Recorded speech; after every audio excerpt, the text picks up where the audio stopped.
What's up, everybody? Welcome to Chuck and Z. Of course, I'm Chuck. I'm Z. And today we have a really cool video. One of our fellow vloggers reached out to ask us some questions about our bikes, which we were actually getting ready to do this video anyways. If you've been paying attention to our social, what would you gather from our social media these days, Z, that we might be getting ready to do? I don't know, there's some maybe upgrades? Maybe some upgrades. But so what we're going to talk about today is just where our bikes are at now, what the performance is like, maybe some of the appearance mods that we've done, and then obviously we're going to answer questions from our boy Anonymous Biker USA.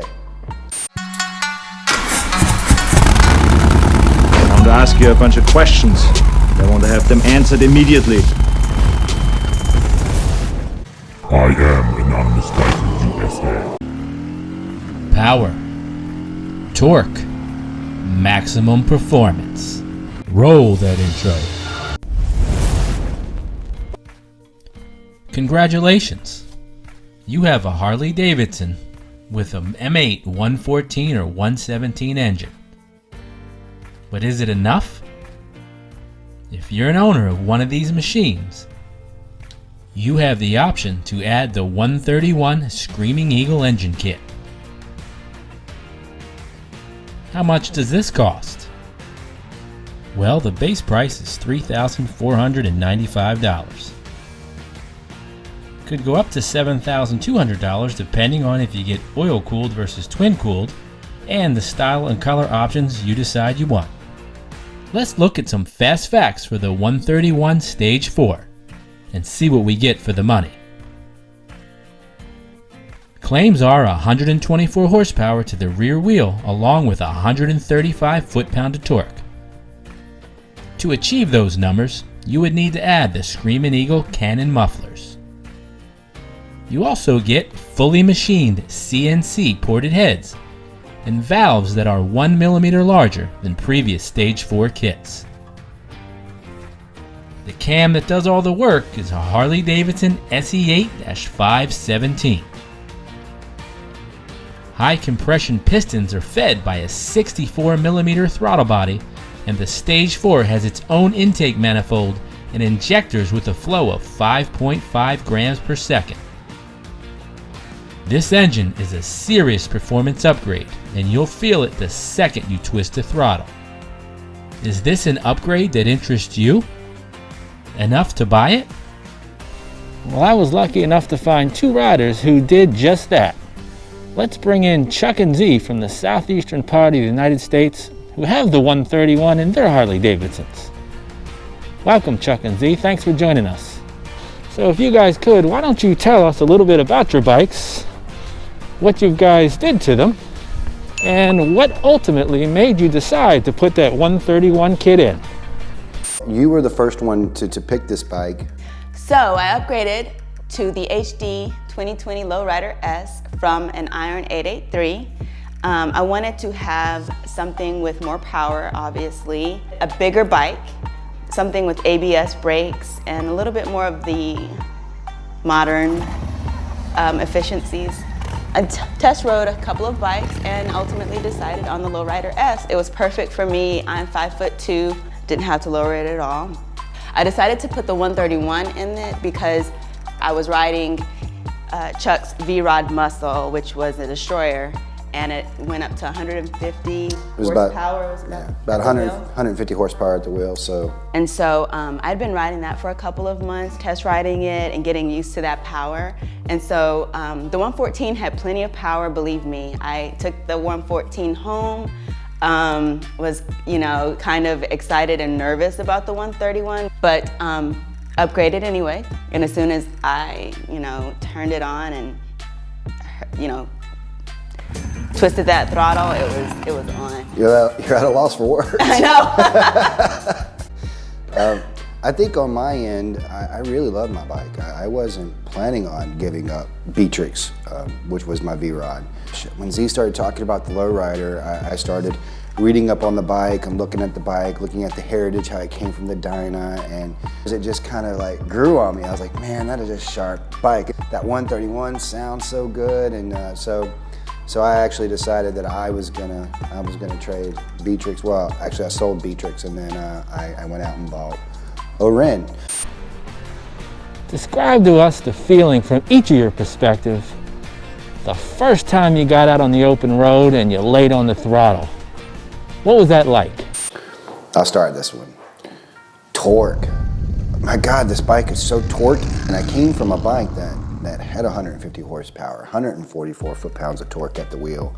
But this bike feels stronger, it feels quicker, it feels faster. It definitely does feel more nimble too. Obviously the rake on a V-Rod is very, very, very long, whereas this has inverted forks, so she's super nimble. I mean, when we're in traffic and we're having to weave, you know, to try to get ahead of it a little bit. I mean, she just responds so well, and I feel the road much better than I used to. For me, it was the torque, obviously. She feels like a rocket. When we're out on the open road, I can just twist that throttle, really smooth through the gears, and but very, very torquey. I would say that my gears are, you know, you hit that first, you want to get into second pretty quickly, but I pretty much ride in third and fourth if I'm on just regular roads. Like, you know, I don't even have to go into fifth half the time. Yeah, I'd say that a lot of times I'll be on the interstate and forget I have sixth. There's that extra. Coming from an 883, that's the best feeling. Like, it just feels really good to have those extra long gears that you can just hit that throttle and phew. So it's pretty cool. How long have you guys owned the engine, and have you found any surprises with it so far? Well, I've known the engine since September 15th, around there, when I got her back from I got mine 3 weeks later. So the only surprise, well, it really wasn't a surprise because our technician told us that they will get a little hot, and so when we're stopped at any kind of stoplight, when they're idle. Now mine's not doing that as much as yours. Like it may have something to do with the breather, I'm not sure, but mine doesn't get quite as hot at the stops. It does, however, hate idling. It does not want to idle. And what kind of warranty comes with the 131 kit, if you care to share that with the audience? Standard warranty comes with it. Harley honors their warranty on the motorcycle as long as you use the Screaming Eagle tuner. If you use something other than the Screaming Eagle tuner, it voids your warranty. What kind of advice can you guys give to other people who may be thinking of doing this upgrade to maybe streamline the process? Any advice, tips, or hints? Yeah, my first tip would be, you know, make sure that you know your engine builder. Make sure that you find a really good mechanic to do the install, and that they walk you through the steps, they explain exactly what's going to happen, and then that you honestly hold them accountable to that. You know, make sure that you follow the process all the way through. Like I said, we have a really good engine builder, and again, I'm trying to keep that a secret, so I'm not letting everybody know. But you know where he's at. He's at Killer Creek, but he's very good. This is the 4th engine that he's built for us, and he just does a phenomenal job. And where in the RPM range do you guys find the most power with the 131? Low end, high end, or is it just constant throughout? If you could talk a little bit about that and what it feels like to actually run through the gears with the 131 and the expectation people can have as they approach, you know, 2nd, 3rd, 4th, 5th, and so on. Where in the RPM range do I feel most power? All RPMs? All gears? From the get-go. O-Ren, mine, the silver one, is pushing out 131 horsepower and 141 foot-pounds of torque. I have the S&S race-only Super Street 2-in-1 exhaust on it, along with the heavy breather, the Screaming Eagle Heavy Breather Elite. It's actually the newer one, so it's not quite out as far from the bike as the older one, so it's really sleek and compact. Again, this combination has such a great torque curve on the very front end of it. It is just phenomenal when you twist that throttle, and the sound. Oh my goodness, the sound of this thing. I mean, the first time, just like, oh God.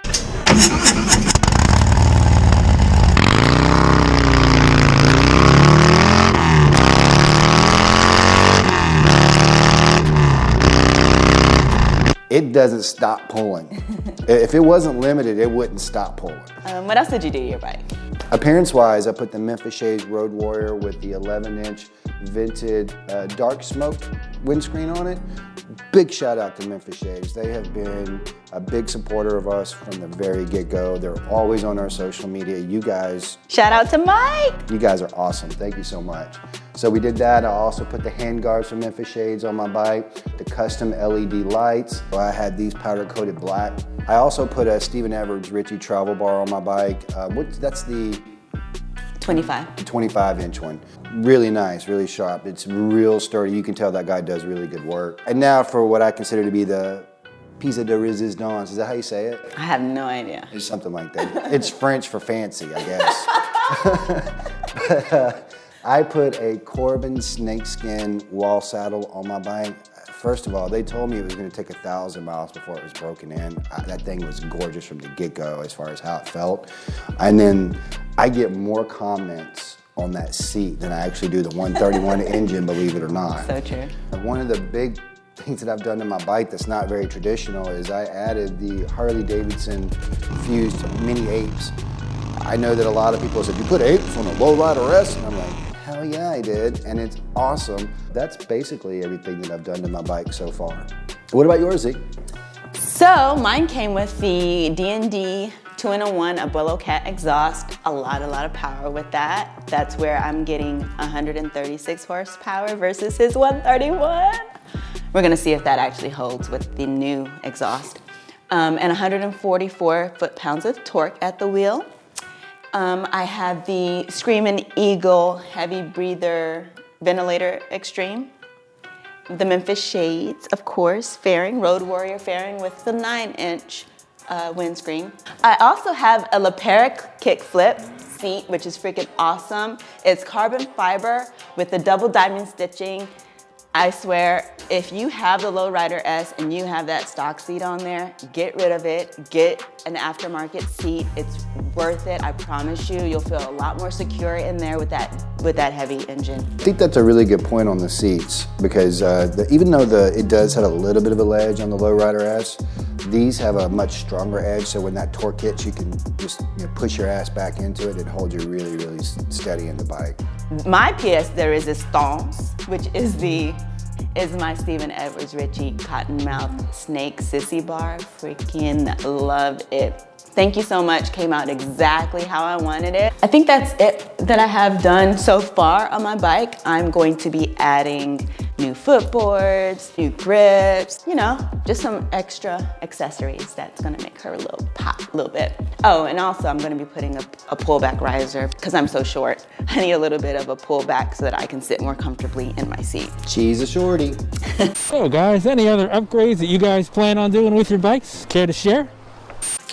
So yes, as we mentioned at the beginning, we are actually upgrading some parts of our bikes. We partnered with S&S and I'm adding a race-only Super Street 2-in-1 exhaust, just like Chuck's, and a stealth air cleaner, and of course the 550 cams. That's gonna give us some extra. So I'd like to thank Chuck and Z for joining us and sharing their experience with the Stage 4 131 kit on their Harley-Davidsons. And if you guys could, Chuck and Z, tell us where we can find you on Instagram.